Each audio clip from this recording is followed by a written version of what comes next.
I'm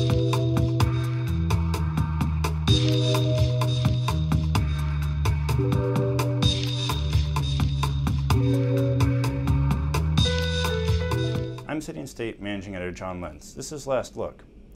Earlier today I caught up with Pat Lynch, the head of the Patrolmen Benevolent Association. I asked him about the Community Safety Act, stop and frisk, and who they might be endorsing for mayor this year. Hi, Patrick Lynch. Thanks for joining us. Today we're talking about the Community Safety Act. As you know, late last month the New York City Council passed the Community Safety Act. It includes two pieces of legislation. One would create a New York Inspector General for the NYPD, and the other one would expand the definition of profiling. What is your position on these pieces of legislation, and how will they affect everyday police officers out on the street? Both these pieces of legislation are going to have a bad effect not only on New York City police officers, but the residents in which we serve. On the profiling bill, it's going to have a chilling effect on New York City police officers and how they do their job, because now they're going to be civilly liable personally, the department can be sued, and the city of New York can be sued. All we can listen to is a description of a person, male, robbed me, blue t-shirt, jeans. You don't know if it's a male white, male black, male Asian. So now you're going to be put on the stand to explain why you didn't racially profile. It's changed. The rest of America is innocent until proven guilty. Now police officers have to prove themselves innocent. That's going to have a chilling effect because their livelihoods are affected, and also the citizens in which we serve, because crime will go up. If we don't know who to stop and our livelihoods are in jeopardy, we're going to hesitate. And that's the worst thing you can have in a police officer, that hesitation. It hurts everyone, including that police officer. The IG bill, at a time when there's fiscal constraints on the city says the economy is not good for them, they're going to create an entire bureaucracy. What's shameful about this is the city council already has oversight powers and has never, ever used this. This is mayoral politics. We're in an election year. The city council speaker has never let a bill out of committee unless she agreed with it. Now at election time, they're both allowed to go out without her opinion.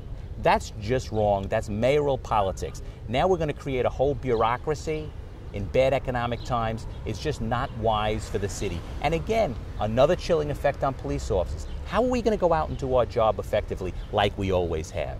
Why aren't they talking about the staffing problem? We're down 7,000 police officers in the city of New York. That's the real problem. Why aren't they saying no quotas? Allow the police officers to do their job. Don't make useless bills that are not needed. Racial profiling is already illegal, and it should be. We don't need another law to say it. Now, both of these bills passed with veto-proof majorities. I believe the Inspector General bill was with 40 votes. Expanding the definition of profiling was with 34 votes. What is your strategy? And I believe with that 34-vote majority, it's just one council member could change it. So what's your strategy in addressing this legislation?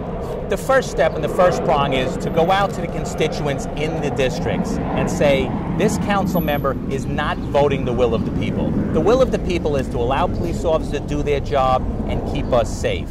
They don't believe in this.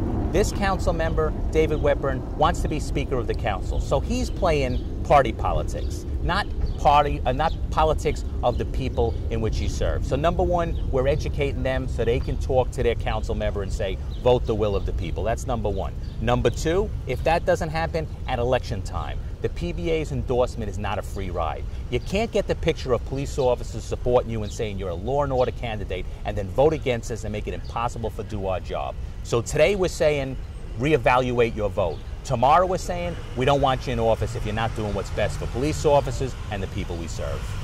Now, the PBA endorsement is coveted by many candidates, and it can establish some credibility on public safety issues. You also mentioned mayoral politics, and I believe you've not yet made an endorsement in the mayoral race.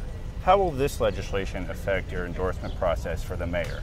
We're going through a process with our political action committee, and we're bringing all the candidates in. And we're looking at the whole picture. We're asking this question. We're also asking them what are they going to do to augment the numbers of police officers. We're 7,000 short. So what's your plan for staffing? And what's your plan to help us as police officers do the job so they're successful and the citizens are safe. So we're asking multi-pronged question of all the candidates, and when we come to that conclusion with the best candidates, we will stand with him or her and make that decision. Is Quinn still a candidate? I mean, you mentioned that she allowed this to come up for a vote. It was an unusual procedure.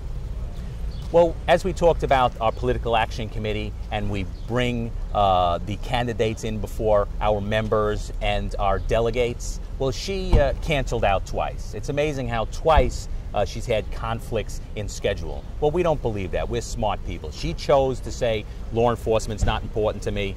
We understand.